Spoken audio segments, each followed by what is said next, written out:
ವಿಶ್ವಕರ್ಮ ಜನಾಂಗದ ಸಭೆ ಕರೆದಿರುವಂಥ ನಾಯಕರು. ಇನ್ನೊಂದು ಕಡೆ ಶನಿವಾರ ಶಾಸಕರ ಭವನದಲ್ಲಿ ಸಮಾಲೋಚನೆ ಸಭೆ ನಡೆಯಲಿದೆ.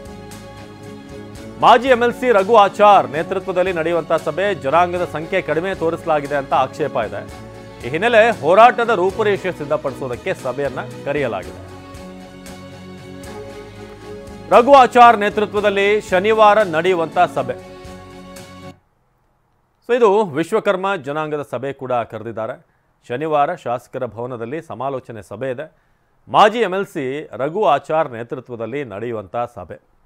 ಜನಾಂಗದ ಸಂಖ್ಯೆ ಕಡಿಮೆ ತೋರಿಸಲಾಗಿದೆ ಅನ್ನೋ ಆಕ್ಷೇಪ.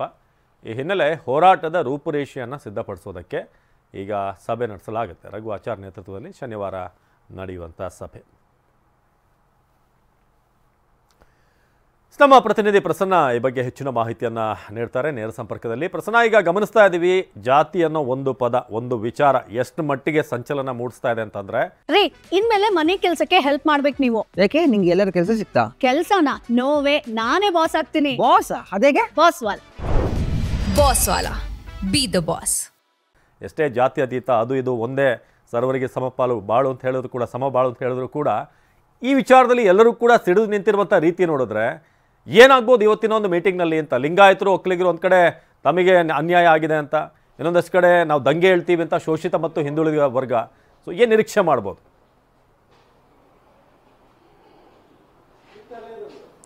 ಅವಿನಾಶ್, ಇವತ್ತು ಸಂಜೆ 4 ಗಂಟೆಗೆ ನಡೆಯುವಂತಹ ಸಚಿವ ಸಂಪುಟ ಸಭೆಯಲ್ಲಿ ಸಾಕಷ್ಟು ಪರ ವಿರೋಧದ ದೊಡ್ಡ ಮಟ್ಟಿಗಿನ ಚರ್ಚೆಗಳನ್ನು ನಡೆಯುವಂಥದ್ದು ನಿಶ್ಚಿತವಾಗಿದೆ. ಯಾಕೆಂದ್ರೆ ಒಕ್ಕಲಿಗ ಮತ್ತು ಲಿಂಗಾಯತ ಸಮುದಾಯವನ್ನು ಪ್ರತಿನಿಧಿಸುವಂತಹ ಸುಮಾರು 12ಕ್ಕೂ ಹೆಚ್ಚು ಸಚಿವರಿದ್ದಾರೆ. ಅವರೆಲ್ಲರೂ ಕೂಡ ಒಮ್ಮತವಾಗಿ ಇದನ್ನು ವಿರೋಧಿಸುವಂತಹ ಸಾಧ್ಯತೆ ಹೆಚ್ಚಾಗಿದೆ. ಯಾಕೆಂದ್ರೆ ಸಮುದಾಯದ ಅಭಿಪ್ರಾಯಗಳು ಭಿನ್ನ ಆಗಿದ್ದಾವೆ. ಇಲ್ಲಿ ಸಮೀಕ್ಷೆಯಲ್ಲಿ ಸಿಗ್ತಾ ಇರುವಂತಹ ಅಂಕಿ ಸಂಖ್ಯೆಗಳ ಬಗ್ಗೆ ಇರುವಂತಹ ಆಕ್ಷೇಪಗಳು ದೊಡ್ಡದಾಗಿದ್ದಾವೆ. ಕೇವಲ ಒಕ್ಕಲಿಗ ಮತ್ತು ಲಿಂಗಾಯತ ಸಮುದಾಯ ಮಾತ್ರವಲ್ಲ, ಸಣ್ಣ ಸಣ್ಣ ಸಮುದಾಯಗಳು ಕೂಡ ತಮ್ಮ ಅಂಕಿ ಸಂಖ್ಯೆಗಳ ವಿಚಾರ ಸಾಕಷ್ಟು ಆಕ್ಷೇಪವನ್ನು ಹೊಂದಿದ್ದಾವೆ. ಕ್ಯಾಟಗರಿಯಲ್ಲಿ ಸೇರ್ಪಡೆ ಆಗಿದ್ರೂ ಕೂಡ ಇರುವಂತಹ ಸಂಖ್ಯೆಗಳಿಗೆ ಅನುಗುಣವಾಗಿ ತಮ್ಮನ್ನು ತೋರಿಸಿಲ್ಲ ಅನ್ನುವಂಥದ್ದು.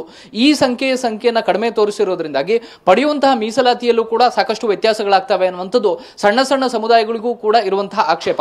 ಇದೇ ಕಾರಣಕ್ಕೋಸ್ಕರ ಇದೀಗ ಒಬ್ಬೊಬ್ಬರಾಗಿ ಹೊರಬಂದು ಮಾತನಾಡ್ತಾ ಇರುವಂತಹ ವಿವಿಧ ಸಮಾಜದ ವಿವಿಧ ಜಾತಿಗಳ ನಾಯಕರು ಸಭೆಗಳನ್ನ ಪ್ರತ್ಯೇಕವಾಗಿ ಮಾಡ್ತಾ ಇದ್ದಾರೆ. ತಮ್ಮ ತಮ್ಮ ಸಮುದಾಯಕ್ಕೆ ಅನ್ಯಾಯ ಆಗದೇ ಇರೋ ರೀತಿಯಲ್ಲಿ ಏನು ಮಾಡಬಹುದು ಅನ್ನೋ ಬಗ್ಗೆಯೂ ಕೂಡ ಕೂಲಂಕುಷವಾದಂತಹ ಚರ್ಚೆಗಳು ನಡೀತಾ ಇದ್ದಾವೆ. ಇದರಲ್ಲಿ ಪ್ರಮುಖವಾಗಿ ಇವತ್ತು ಒಕ್ಕಲಿಗ ಮತ್ತು ಲಿಂಗಾಯತ ಸಮುದಾಯದ ಸಚಿವರು ನೇರವಾಗಿ ಇದನ್ನು ವಿರೋಧಿಸೋದಕ್ಕೆ ಬೇಕಾದಂತ ಸಿದ್ಧತೆಗಳನ್ನ ಮಾಡ್ಕೊಂಡಿದ್ದಾರೆ. ಈಶ್ವರ್ ಖಂಡ್ರೆ ಮತ್ತು ಎಂಬಿ ಪಾಟೀಲ್ ಸೇರಿದಂತೆ ಲಿಂಗಾಯತ ಸಮುದಾಯದ ನಾಯಕರು ಕೂಡ ಪ್ರಬಲವಾಗಿ ಇದನ್ನು ವಿರೋಧಿಸುವಂತದ್ದು ಬಹುತೇಕ ಖಚಿತವಾಗಿದೆ. ಮತ್ತು ವೀರಶೈವ ಮಹಾಸಭಾ ಕೂಡ ಒಂದು ಸಮಿತಿಯನ್ನ ಪ್ರತ್ಯೇಕವಾಗಿ ರಚನೆ ಮಾಡಿತ್ತು. ಶನಿವಾರ ಯಾವಾಗ ಸಚಿವರ ಕೈಗೆ ಈ ವರದಿ ಸೇರುತ್ತೋ ತಕ್ಷಣಕ್ಕೆ ಆ ವರದಿಯನ್ನು ಅಧ್ಯಯನ ಮಾಡೋದಕ್ಕೆ ಅಂತ ಹೇಳಿ ನಿವೃತ್ತ ನ್ಯಾಯಮೂರ್ತಿಗಳ ನೇತೃತ್ವದಲ್ಲಿ ಒಂದು ಸಮಿತಿಯನ್ನ ಮಾಡಿ ವೀರಶೈವ ಮಹಾಸಭಾ ಕೂಡ ತನ್ನ ವರದಿಯನ್ನ ಕೊಟ್ಟಿದೆ. ಆ ವರದಿ ಕೂಡ ಇದೀಗ ಸಚಿವರ ಕೈ ಸೇರಿದೆ. ಅಂದ್ರೆ ಹಿಂದೆ ಕಳೆದ 20 ವರ್ಷಗಳ ಹಿಂದೆ ಬಂದಂತಹ ವರದಿಗಳಲ್ಲಿಯೇ ಲಿಂಗಾಯತರ ಜನಸಂಖ್ಯೆ 13% ಆದ್ರೆ ಈಗ ಆ ಪ್ರಮಾಣವನ್ನ ಕೇವಲ 10ರಿಂದ 11% ಮಾತ್ರ ತೋರಿಸಲಾಗ್ತಾ ಇದೆ. 65-66 ಲಕ್ಷ ಇದ್ದಂತಹ ಜನಸಂಖ್ಯೆ ಪ್ರೊಜೆಕ್ಟೆಡ್ ರಿಪೋರ್ಟ್ ಪ್ರಕಾರವೇ ಕನಿಷ್ಠ ಇನ್ನೂ 15ರಿಂದ 20 ಲಕ್ಷ ಹೆಚ್ಚಳ ಆಗಬೇಕಾಗಿತ್ತು. ಆದ್ರೆ ಈ ವರದಿಯಲ್ಲಿ ಕಡಿಮೆ ತೋರಿಸಿರುವಂತದ್ದು ಎಷ್ಟು ಸರಿ ಅನ್ನುವಂತಹ ಒಂದು ಪ್ರಶ್ನೆಯನ್ನ ಲಿಂಗಾಯತ ನಾಯಕರು ಕೂಡ ಎತ್ತುತ್ತಾ ಇದ್ದಾರೆ. ಈ ಒಂದು ಸಮಿತಿ ಕೊಟ್ಟಂತಹ ವರದಿಯನ್ನ ನೇರವಾಗಿ ಸಚಿವ ಸಂಪುಟ ಸಭೆಯಲ್ಲೂ ಕೂಡ ಪ್ರಸ್ತಾಪ ಮಾಡೋದಕ್ಕೆ ಈಶ್ವರ್ ಖಂಡ್ರೆ ಮತ್ತು ಎಂಬಿ ಪಾಟೀಲ್ ಅವರು ತೀರ್ಮಾನವನ್ನು ತೆಗೆದುಕೊಂಡಿದ್ದಾರೆ. ಒಂದು ಕಡೆ ಹೈಕಮಾಂಡ್ ಇದೆ, ಕಾಂಗ್ರೆಸ್ನ ನಾಯಕರು ಈ ವರದಿಯನ್ನು ಅನುಷ್ಠಾನ ಮಾಡಲೇಬೇಕು ಅಂತ ಹೊರಟಿದ್ದಾರೆ. ಇನ್ನೊಂದು ಕಡೆ ಸಮುದಾಯವನ್ನು ಬಿಡೋ ಹಾಗಿಲ್ಲ. ಈ ರೀತಿಯ ಇಕ್ಕಟ್ಟಿನ ಪರಿಸ್ಥಿತಿಯಲ್ಲಿ ಸಿಲುಕಿರುವಂತಹ ಸಚಿವರು ಯಾವ ರೀತಿ ಪ್ರಬಲವಾಗಿ ಇದನ್ನು ವಿರೋಧಿಸುತ್ತಾರೆ ಅನ್ನುವಂಥದ್ದನ್ನ ಸಮುದಾಯದ ಎಲ್ಲ ನಾಯಕರು ಕೂಡ ಕಣ್ಣಲ್ಲಿ ಎಣ್ಣೆ ಬಿಟ್ಕೊಂಡು ನೋಡ್ತಾ ಇದ್ದಾರೆ. ಈ ಕಾರಣಕ್ಕೋಸ್ಕರ ಮುಂದಿನ ರಾಜಕೀಯ ದೃಷ್ಟಿಯಲ್ಲಿ ಇಟ್ಕೊಂಡು ಇವತ್ತಿನ ಕ್ಯಾಬಿನೆಟ್ ಸಭೆ ಅತ್ಯಂತ ಮಹತ್ವವನ್ನು ಪಡೆದುಕೊಂಡಿದೆ. ಸರ್ಕಾರದ ಮುಂದೆ 4-5 ಆಪ್ಷನ್ಗಳಿದ್ರೂ ಕೂಡ ಸಚಿವರ ಅಭಿಪ್ರಾಯಗಳನ್ನ ಸಾರಾಸಗಟ್ಟಾಗಿ ಮುಖ್ಯಮಂತ್ರಿಗಳು ಕೂಡ ತಳ್ಳಿ ಹಾಕೋದಕ್ಕೆ ಸಾಧ್ಯವಿಲ್ಲ. ಈ ಕಾರಣಕ್ಕೋಸ್ಕರ ಇವತ್ತಿನ ಸಭೆ ಅತ್ಯಂತ ಕುತೂಹಲವನ್ನು ಕೆರಳಿಸ್ತಾ ಇದೆ. ಅವಿನಾಶ್, ಧನ್ಯವಾದ ಮಾಹಿತಿಗಾಗಿ ಪ್ರಸನ್ನ.